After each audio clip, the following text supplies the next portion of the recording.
Women don't even like harmless men. They hate them. They like to claw them apart. What women want are dangerous men who are civilized, and they want to help civilize them. That's Beauty and the Beast. So, you know, I'll tell you a funny story, and only engineers could have come up with this, because they're the only ones that have the unparalleled blindness to social convention that would allow them to discover it. So the Google engineers, I like engineers by the way, because they're very straightforward. The Google engineers wrote a book a while back called A Billion Wicked Thoughts, which was a study of internet searches, billions of them, literally.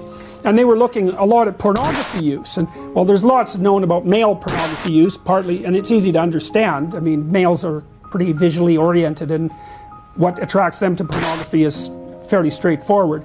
You can tell that if you look at graffiti in a men's washroom, you know, it's like two circles in a triangle and the men are absolutely transfixed by it. So for women the story is more complex. They use pornography too, but it tends to be literary because women tend to like words more than they like visual stimuli. And so the Google guys tried to track down the archetypal structure of, well, they didn't use those words, of female pornography use. And so some of you know, how many of you know what a Harlequin romance is?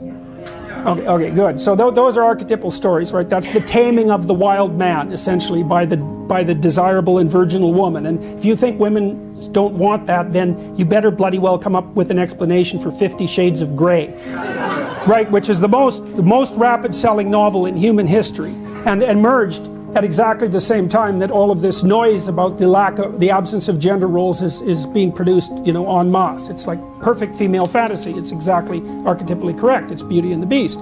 So what the Google guys showed was the structure of Beauty and the Beast, although they didn't use that as a referent, that the female pornographic fantasy was wild guy, you know, somewhat careless about the wants and desires of others, attractive to everyone, therefore high status, tamed by the magic of a single woman and brought into a relationship with her.